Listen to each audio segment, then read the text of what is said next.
Everybody, જય સ્વામિનારાયણ, જય શ્રી કૃષ્ણ અને જય માતાજી. હું સોલેથી આવી ગઈ છું. જમી પણ લીધું છે મેં. અત્યારે બસ જો હું વિડીયો એડિટિંગ કરવા જાતી હતી તો મેં તું પેલા વ્લોગ ચાલુ કરી દઉં.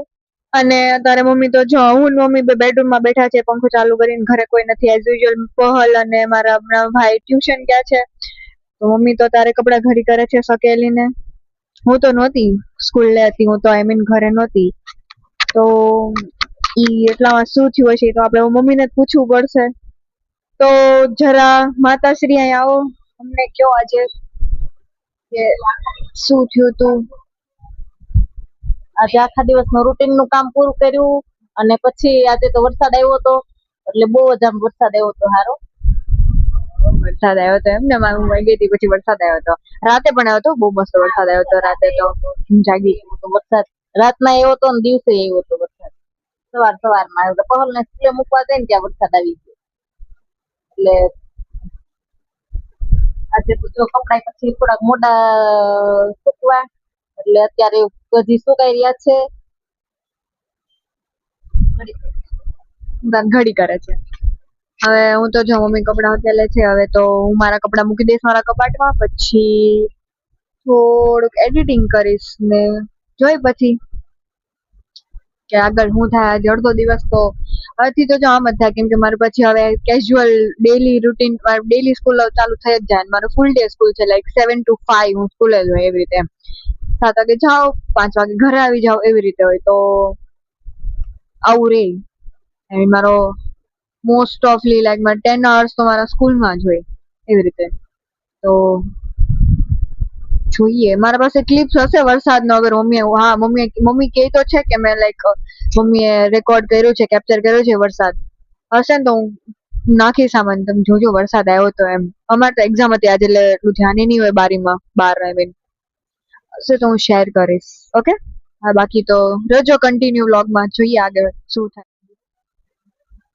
તો ગાઈઝ, મેં તમને કીધું એમ વિડીયો એડિટિંગ કરતી હતી, એવું બધું કર્યું હતું. સ્કૂલ આવ્યા પછી હું છે ને સુઈ ગઈ હતી વિડીયો એડિટ કરીને.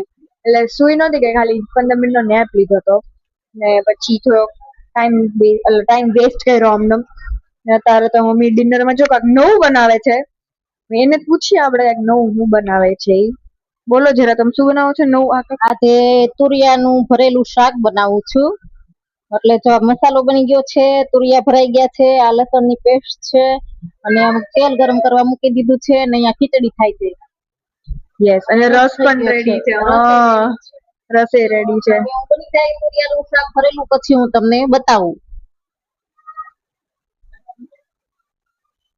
જો ગાઈઝ, હું પહેલી વાર ખાઉં છું, પહેલી વાર લિટરલી કખો નહીં, હું પહેલી વાર ભરેલા તુરિયા ખાઉં છું. રીંગણા હજી ખાધેલા છે કરતા હોઈએ, પણ અત્યારે મેં ભરેલા તુરિયાનું કરવું છે આજે. એટલે જો મસાલો કરીને તૈયાર કરી દીધો છે, નહીતર આપણે કટકા કરીને કરતા હોય ને એમાં પછી દહીં રાખતા હોય, એવું બધું હોય. હા, રીંગણા હજી ખાધેલા છે, બટ આ વસ્તુ તુરિયા પહેલી વાર. મને તુરિયા ભાવે એવું કઈ નહીં, દહીં તુરિયા શાક ને દહીં જોડે હોય ને એવી રીતે, એવું ખાઈ લઉં. બટ રીંગણા તો ભરેલા તો જો આ ચાખીએ, ટેસ્ટ કરીને બતાવશું તમને. અત્યારે તો જો હવે 7:30 થઈ ગયા છે. હવે દેવાબતી કરવા જઈશ, આરતી બારતી કરીશ ને પછી મમ્મી રેસીપીમાં આગળ કેવી રીતે વધે છે આપણે જોઈએ. રેસીપી જોતી છે તમને તો મને કોમેન્ટ કરજો, તો તમને રેસીપી મળશે. ગાઈઝ, મમ્મીએ જે શાક બનાવ્યું છે, શું શાક બનાવ્યું? તુરિયાનું ભરેલું શાક બનાવેલું છે, ભરેલ તુરિયાનું. તો બની તૈયાર છે. અને હવે રોટલી લોટ બંધાઈ ગયો છે, એટલે સીધી રોટલી કરવાની છે. અહીંયા ખીચડી તૈયાર છે, અને હવે આવે એટલે સીધું જમવા બેસી જવાનું થાય છે. શાક દેખાવામાં તો મસ્ત યમી, સ્મેલ પણ સારી આવે છે. જો હું તમને દેખાડું છે શાક, પહેલી વાર હું તો ચાખીશ. મમ્મી કહે છે બહુ સારું છે, સારું છે. જોઈએ, જોવામાં તો રિયલીમાં એકદમ ટેમ્પટિંગ, ડિલિશિયસ દેખાય છે. જોઈએ હવે રોટલી આવે કરવાની તૈયારી પછી જો એટલે ડિનર તૈયાર. જો મને નહીં ભાવે તો રોટલી ને રસ આવશે. મસાલો હોય એટલે આપણે ભરેલ રીંગણા મસાલો હોય જ મસાલો, એટલે ભાવવાનું જ છે. યા, એ વાત એ છે.